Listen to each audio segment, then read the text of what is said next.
நான் ராகவ். நான் ஒரு பிசினஸ்மேன். ஆரம்பத்துல என்னோட பிசினஸ்ல சின்ன லாஸ் ஆனதுனால, நான் வந்து ட்ரிங்க்ஸ் எடுக்க ஆரம்பிச்சேன். எந்த அளவுக்கு ட்ரிங்க்ஸ்க்கு அடிமையாயிட்டேன்னா, டெய்லி எனக்கு ட்ரிங்க்ஸ் வேணும். அது இல்லாம இருக்கவே முடியாது. ஆஃபீஸ்க்கு போறதில்ல, வீட்ல யார் கூடயும் பேசுறதில்ல, தனிமையில இருந்து ட்ரிங்க்ஸ் பண்றது, மனைவிய போட்டு அடிக்கிற அளவுக்கு பசங்கள அடிக்கிறது, இந்த சங்கு புஷ்பி போன்ற அரிய வகையான மூலிகைகளால் உருவாக்கப்பட்டது தான் இந்த அடிக்ஷன் கில்லர் பவுடர். இதை வந்து நீங்க வந்து ரெகுலராகவே எடுத்துக்கலாம். எந்த விதமான பக்க விளைவுகளும் பாதிப்புகளும் இல்லாமல் நாள்தோறும் எடுத்துக்கக்கூடியது தான். இதன் மூலமா பார்த்தீங்க அப்படின்னா உடலில் உள்ள மெட்டபாலிசம் வந்து நல்லா இன்க்ரீஸ் ஆகிட்டு உங்களுடைய உடல் உறுப்புகளும் சீராக இயங்கும். அதே மாதிரி லிக்விட் ஃபார்மில் உள்ள அடிக்ஷன் கில்லரில் பார்த்தீங்க அப்படின்னா விடாரிகாந்த், வசம்பு, சங்கு புஷ்பி, பிரம்மி போன்ற அரிய வகை மூலிகைகளால் செய்யப்பட்டது தான் இந்த லிக்விட்.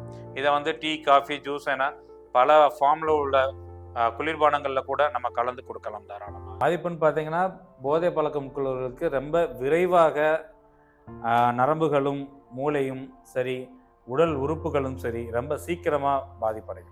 அதுக்கு அடுத்தபடியாக பார்த்தோம் அப்படின்னா குடிப்பழக்கம். குடிப்பழக்கத்தை தினந்தோறும் குடிப்பழக்கம் இருக்கிறவங்க அதுக்கு அடுத்து அவங்களுடைய உறுப்புகள் எல்லாம் மிக எளிதில் பாதிப்படையும். புகைப்பிடிப்பவர்களுக்கு பார்த்தீங்க அப்படின்னா நுரையீரலில் வந்து நெஞ்சு சளி மாதிரி உருவாகி பிராங்கியோஸ்டாட்டிஸ் அந்த பிராங்கைட்டிஸ் போன்ற பல பிரச்சனைகள் உருவாகி மூச்சு திணறல், ஆஸ்துமா, வீசிங் போன்ற பிரச்சனைகளும் இதனால் வருது.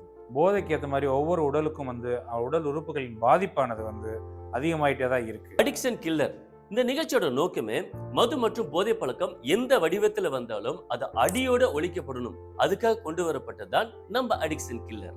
பொதுவா இன்னைக்கு ஒவ்வொரு குடும்பத்திலையும் ஒருத்தராவது இந்த குடிப்பழக்கம் மற்றும் போதை பழக்கத்தினால பாதிக்கப்பட்டிருப்பாங்க. ஏன் இந்த நிகழ்ச்சியை பார்த்துக்கிட்டு இருக்க நீங்க கூட பாதிக்கப்பட்டிருக்க. இந்த பழக்கம் நம்ம கூட இருக்கிற நெருங்கிய நண்பர் கூட இருக்கலாம்.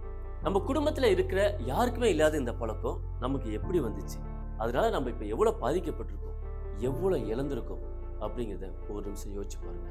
கவலையை விடுங்க, உங்க யோசனைக்கான பதில் தான் நம்ம அடிக்ஷன் கில்லர்.